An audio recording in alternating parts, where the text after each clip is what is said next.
Donc maintenant, voyons l'aire d'un secteur. L'aire d'un secteur, ça ressemble, le principe sera le même en fait que la longueur d'arc, c'est juste que cette fois-ci, on parle d'air. D'air, ça veut donc dire ce qui est à l'intérieur du cercle. Dans ce cas-ci, on voit l'aire d'un secteur, finalement, qu'on pourrait appeler AOB. Donc, on recherche l'aire du secteur AOB. On voit automatiquement ici que c'est 90 degrés que l'on cherche.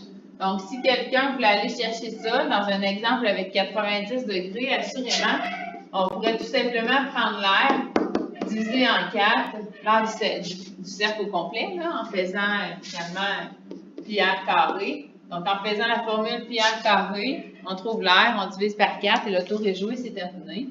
Encore là, c'est comme la longueur d'arc. Si j'avais 120 degrés, je pourrais diviser par 3. Si j'avais 10 degrés, je pourrais diviser par 36 puisqu'il y a ça rentre 36 fois à l'intérieur.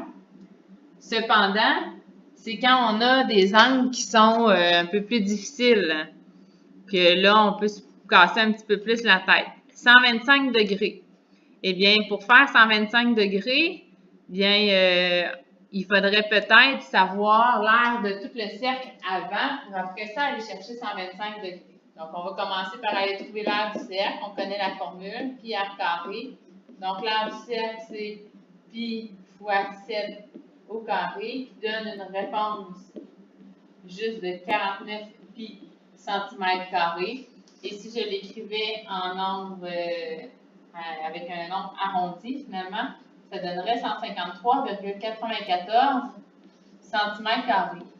Une fois que j'ai cette aire-là, c'est-à-dire l'aire de 360 degrés, donc je sais que 360 degrés, c'est équivalent à 153,94 cm². Ça, je le sais de source sûre, c'est certain.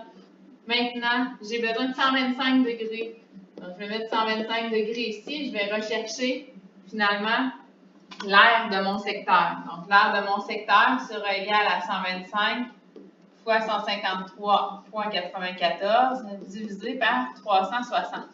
Et donc, mon aire de secteur est égale à 53,45 cm². Ça, c'est l'aire de, finalement, tout ce qui est ici. L'aire à l'intérieur du secteur. Ça, c'est la façon de faire pour trouver l'aire d'un secteur. J'ai fait encore là un résumé comme la dernière fois. Donc, dans le fond, c'est exactement la même chose. C'est juste que cette fois-ci, bien, la différence, c'est qu'on parle de l'aire d'un disque puis l'aire du secteur au lieu de la circonférence avec la longueur d'arc.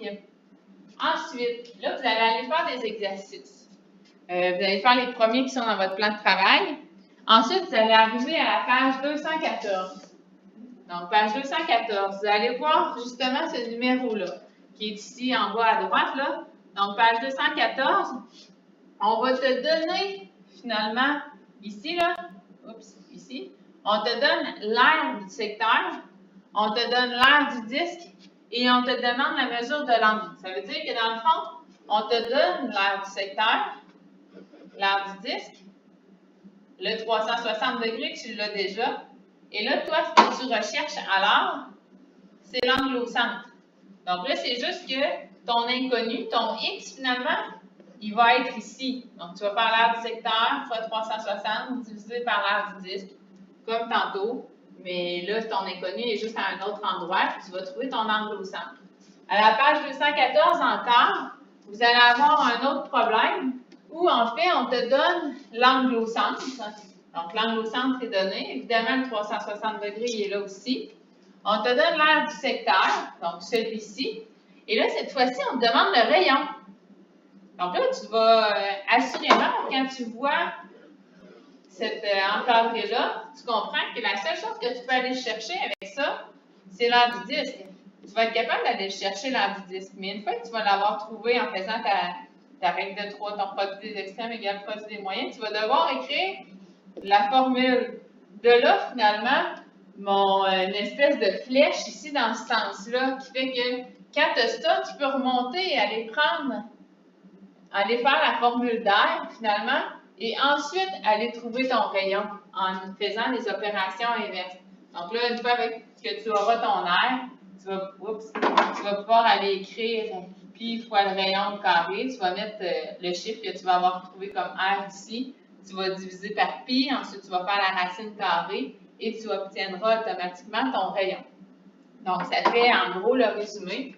Et si vous voulez maintenant le résumé du chapitre au complet, ça c'était le résumé juste de l'aire, du secteur ou de l'aire au complet. Puis si vous voulez avoir, ça on l'a déposé sur le Padlet. Donc, ça en fait, c'est le résumé du chapitre au complet. Si vous le voulez, je vous encourage fortement à aller écrire le résumé du chapitre. Là, moi, j'écrirais ça sur ma feuille de notes, par exemple. Je trouve que tout y est, la circonférence, l'aire, comment faire pour trouver chaque élément, l'aire d'un secteur, la longueur d'axe. Donc, ça fait un bon résumé du chapitre 6 au complet. Donc, peut-être juste prendre le temps d'aller renoter ça là, ou de l'écrire autrement si vous le voulez. Là. Mais si vous comprenez bien ce résumé-là, peut-être aller l'écrire sur votre feuille de notes. Sur ce, bon exercice!